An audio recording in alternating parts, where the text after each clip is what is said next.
Okay. The given is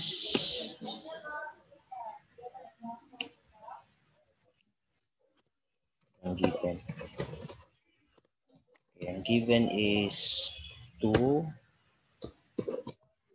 times x plus 1/2.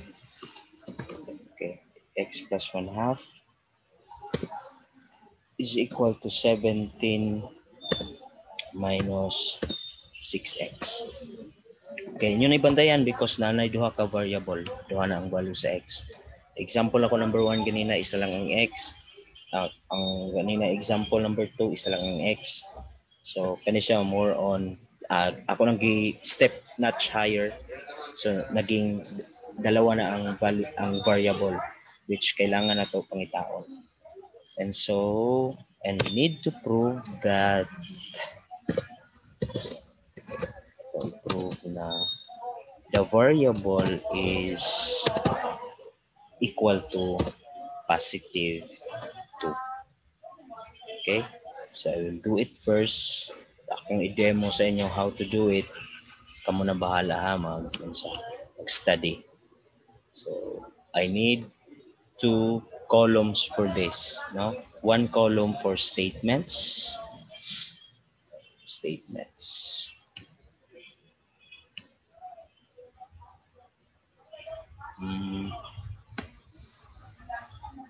Statements. Then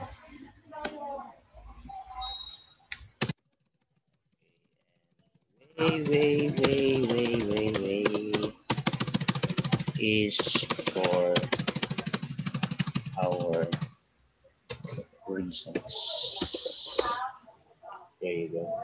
Our reasons. And then, yung tinuro ko sa inyo kanina, what would be our first statement for this? So, kaya nga ito ang first statement. Always ang given. Given. Ayan. Una. So, dili na gid mo ma-zero, ani ha? Kay, pantayin lang ninyo, always yun not given. Ang ito ang first statement. And then from there, mo to tong first step, and then mag-analyze na mo. Wala, sa kaya ang next. Alright? So, oops. Welcome John Arthur and Sophia Erica. Thank you for attending. Naghanap tayo sa itong online ha. Okay, statement number 1. Statement number 1. Oops. Hindi ko pasulat.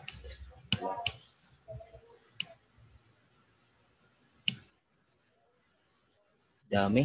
8 kabuk ni sulod. Jethro, Renz, Xander, Rhea is joining Solidad. Welcome. Welcome. So we are about 14. Wow. Daghan taron ha. Okay. Alright. So, balang dili ko pasulat. Wait.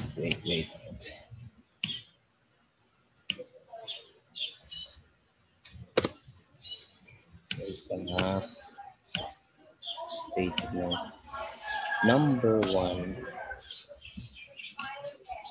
Okay. Alright. Our statement number 1 is always given. So we have x plus 1/2 is equal to 17 minus 6x. And of course, ang reason for that is given. Given.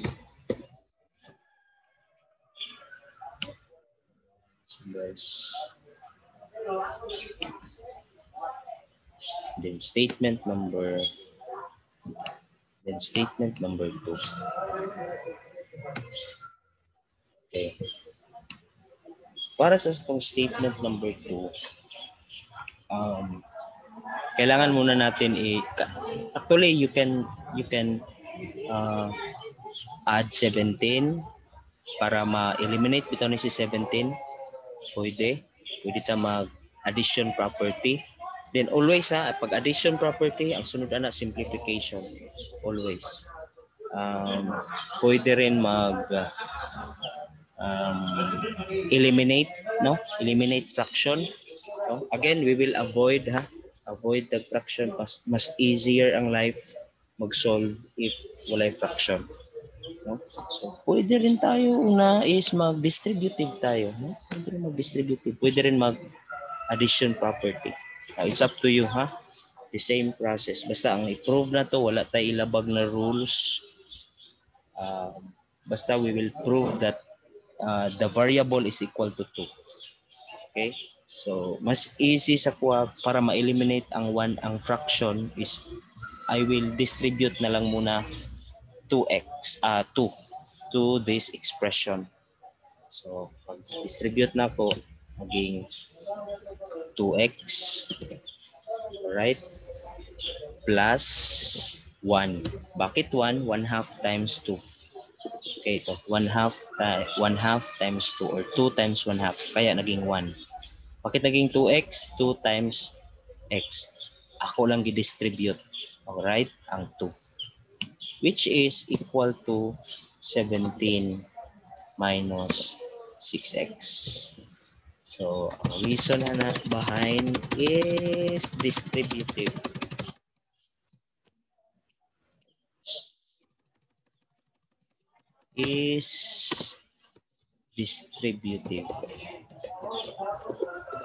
Distributive property. Ay upat pa akong ipasok. Right. So we are about 23. Wow. Dami. Salamat for attending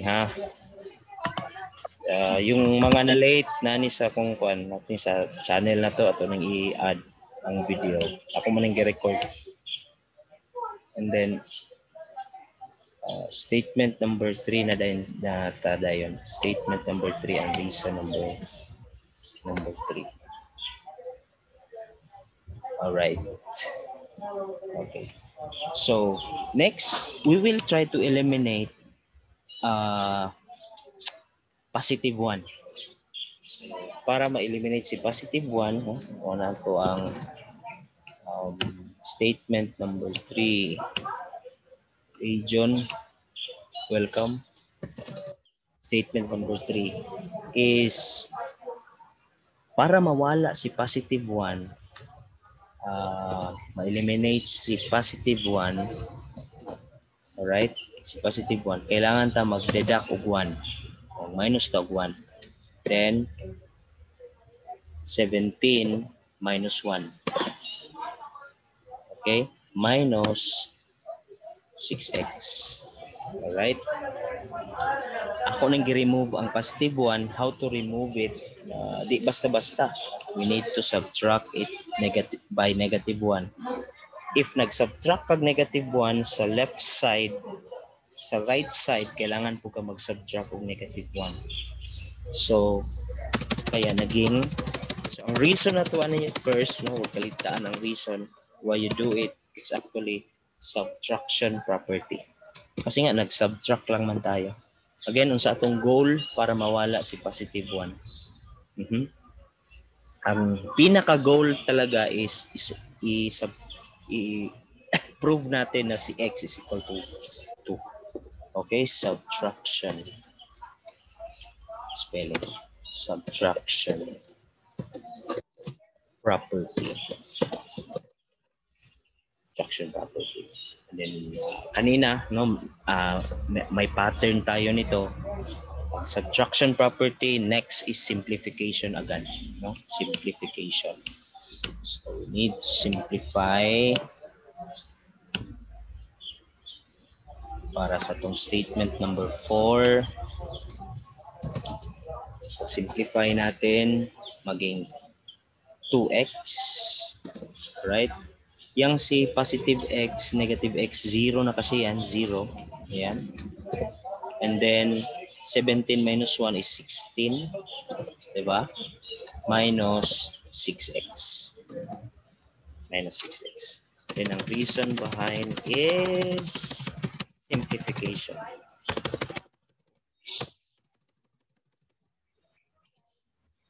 Simplification. Simplification. Simplification.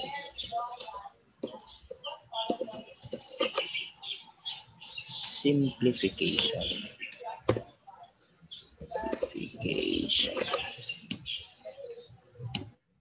Yeah.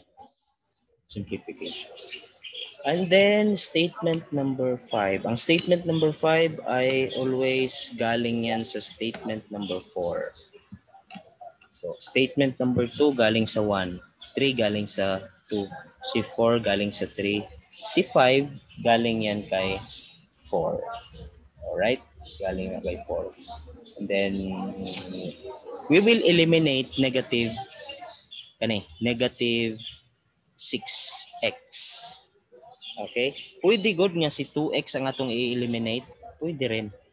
Pero feel lang nako nga the same answer lang ha ang ma-arrive na to. If kani si 2x ang atong i-eliminate. Pero feel nako mas ganahan ko ma-eliminate si negative 6. Kung feel ninyo mawala si negative 2, okay lang. The same lang as what I have said, the same ang answer na ma-arrive natin. So, oops. So, statement number 5. Welcome, Dave. Statement number 5 is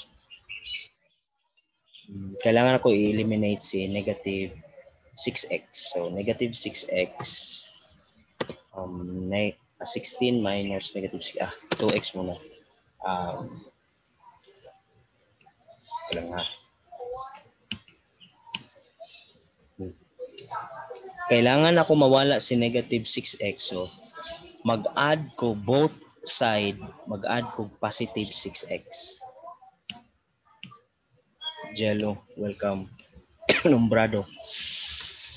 So, 2x plus 6x is equal to 16 minus 6x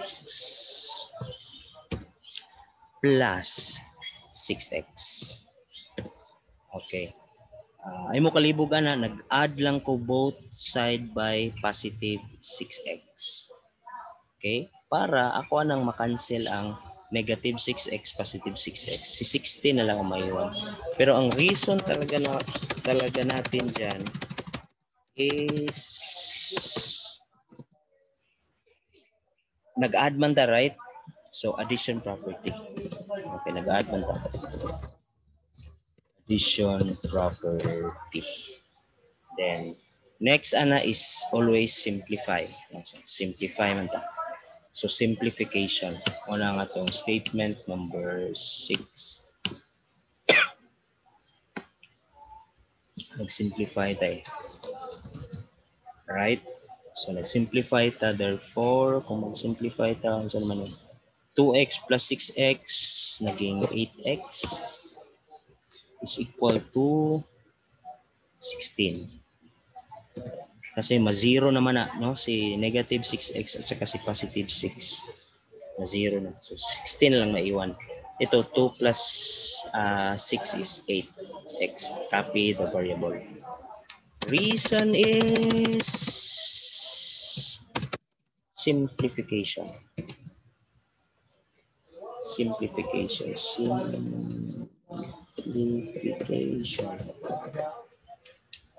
Then statement number 7. Statement number 7. Kailangan natin mawala si 8. So how to do it? Para mawala si 8, divide na to of 8 both sides. And then 16. Divide also by 8. Si 16. Kasi nga, kung ano ang ginawa mo sa left side, yun din ang gawin mo sa right side. Kasi balance, no? Para balance. And reason is division property. Number 7. Division property. Division property. Then, sa number 8,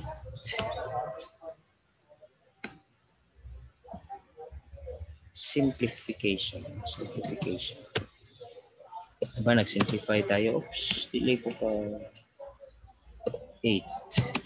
Diba, simplify 8x, then divided by 8. Diba, si x na lang may, si x man ang quotient.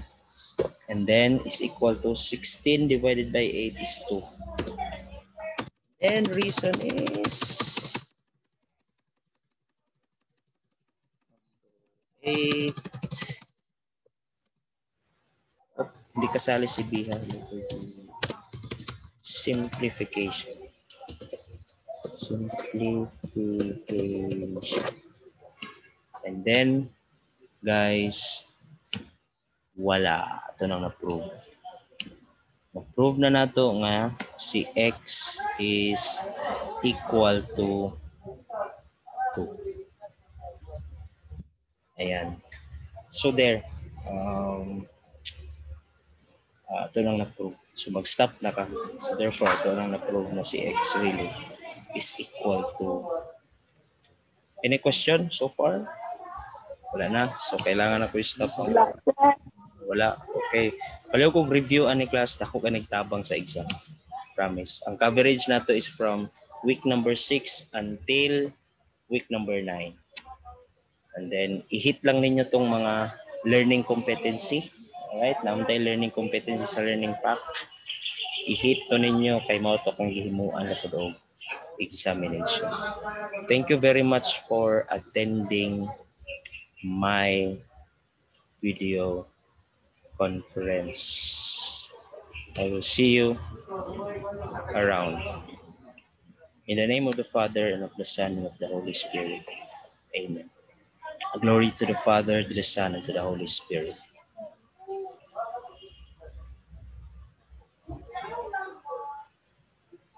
Bye, sir.